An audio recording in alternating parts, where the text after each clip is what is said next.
Diary Entry Day 2. The first rays of dawn crept through the tattered curtains, and I stirred from my restless sleep. The events of yesterday felt like a lifetime ago, and as I lay there, my mind raced with a mix of fear, determination, and a deep sense of isolation. I had survived the first day, but the question that gnawed at me was whether I could keep this up, day after day. With caution, I ventured downstairs, my senses on high alert. The house remained quiet, an eerie stillness that settled in the pit of my stomach. Outside, the world had not improved. The distant groans and shuffling of the undead were a constant reminder that danger lurked just beyond the walls.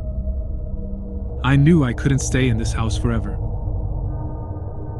Supplies were limited, and it was only a matter of time before the creatures outside grew curious. My only option was to venture out and scavenge for more food, water, and anything else that might aid my survival. Armed with a makeshift weapon, a metal pipe I had found in the garage, I slipped out the back door, careful not to make a sound. The neighborhood was a ghost town, a place where life had once thrived but was now reduced to remnants of the past. My first stop was a nearby grocery store. The shelves had been picked clean, but I managed to find a few cans of beans hidden in the back. As I filled my backpack, I couldn't help but feel a pang of guilt for taking from someone else's stash. Survival had become a ruthless game, one where compassion was a luxury I could no longer afford. Next, I scoured the pharmacy, gathering medical supplies and antibiotics. In a world where injury or infection could be a death sentence, these supplies were worth their weight in gold.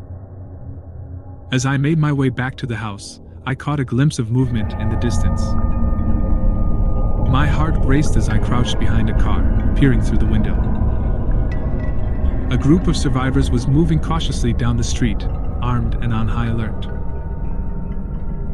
I couldn't risk making contact, not yet. It was a harsh reality, but trust had become a rare commodity in this new world. Back at the house, I barricaded the doors and windows once more, my mind racing with thoughts of those survivors. Were they friendly, or were they just another threat in a world filled with danger? I couldn't know for sure, and I couldn't afford to take the risk.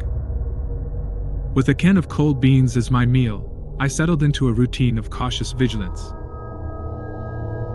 The hours passed slowly, the isolation and uncertainty pressing down on me like a heavy weight. As night fell, the distant sounds of the undead grew louder, a chilling reminder of the world beyond my makeshift fortress. Sleep eluded me once more, my mind haunted by the events of the day and the harsh choices I had been forced to make. I couldn't help but wonder if there were others out there like me, struggling to survive, and if someday, our paths might cross in this desolate new world. As I lay in the darkness, I made a silent promise to myself. I would continue to endure, to adapt, and to do whatever it took to stay alive. This was my reality now, a world where the old rules no longer applied, and the only thing that mattered was survival.